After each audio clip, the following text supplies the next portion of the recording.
Hello and welcome to the Writing One presentation on finding research sources, reference research, and Wikipedia. To follow along with this presentation, please turn in your How to Write Anything books to Chapter 38.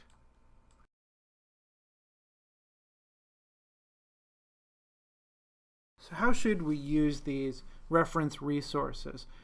Getting the background information. We should use those for basics and definitions. We should use those to learn what the current issues are relating to that topic. So maybe you know that there's some type of driving and texting general topic going on, but you don't know what really current laws or really current situations are going on. You want to find out what those are. You can also use it to explore for reference and links to quality appropriate sources. You don't want to use your references for pasting generic, easy-to-find definitions into your paper, and you also don't want to use them as major sources in your paper. You generally want to leave those out of your paper. Let's talk about Wikipedia.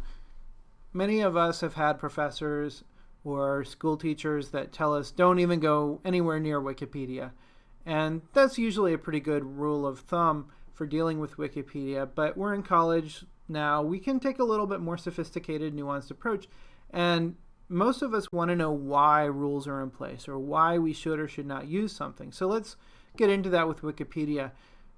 Most of us know that with Wikipedia, really anyone can go in there and add or delete or edit information. That includes people who might be experts, and I've seen Wikipedia experts out there. What I mean by that is I've seen people out there who are actually well-known scholars in their field who do contribute to Wikipedia. Many times if I'm watching a TV show, I'll also look up information about that on Wikipedia, and I find all kinds of great stuff. And people generally who post that stuff know a lot about those TV shows. But then we have amateurs. We have people who maybe find something interesting, have a hobby, and they'll end up posting things. And some of their information will be good, some of it kind of mediocre. And then, of course, we have the knuckleheads, people who go on there and they don't know anything, but they think they know everything, and they're going to contribute too. And we have no way of really knowing who is who. We can go into Wikipedia and figure out who posted things, but again, you don't always know who those people are. Sometimes we can get immediate information, and oftentimes Wikipedia has breaking news. People are adding things to Wikipedia articles as they're happening. That's a great thing. You know, encyclopedias don't even have that, as wonderful as they are.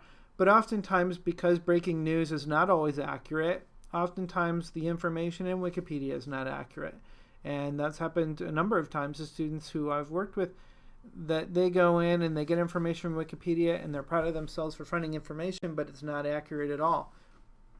Sometimes with Wikipedia, though, you can use the sections references, further reading, and external links, and those will often lead you to good sources. And we'll talk about different types of sources as we go on. But you can find good sources if you look in those sections. Oftentimes they'll link you out at other places on the internet, or you can use those to look them up in the library, other places like that. However, Wikipedia is not considered an appropriate source for your writing projects in this class. Again, I have no way of stopping you or knowing if you use it for background information, and like I have talked about in this module, that's not always such a terrible thing to do, but do not put that into your papers.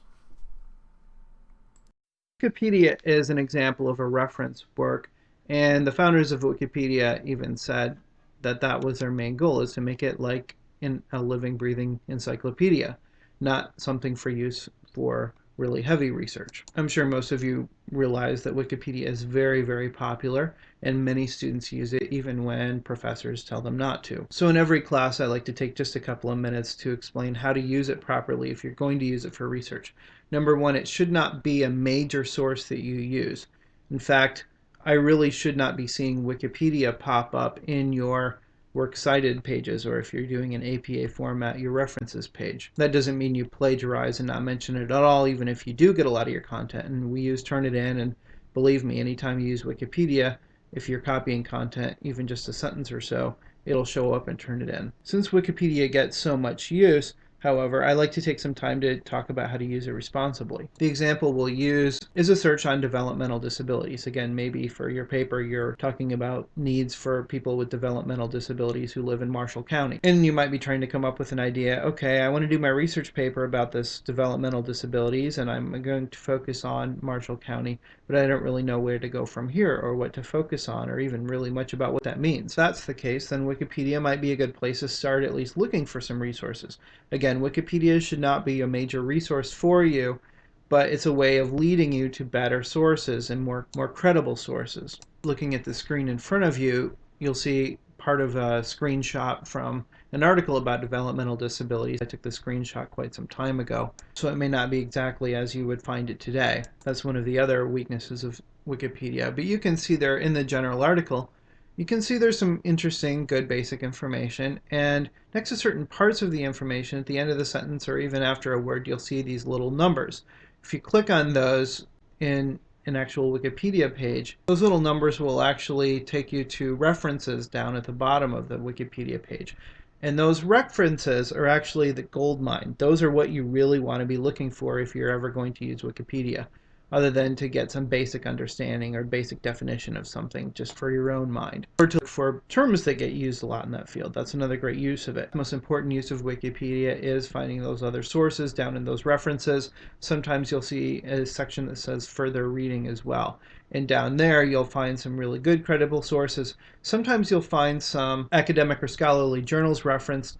Usually you can't link directly to those, but you can take the authors or titles or other things and look for those in your periodical database available to you through our college. Many students have found some really good success doing that.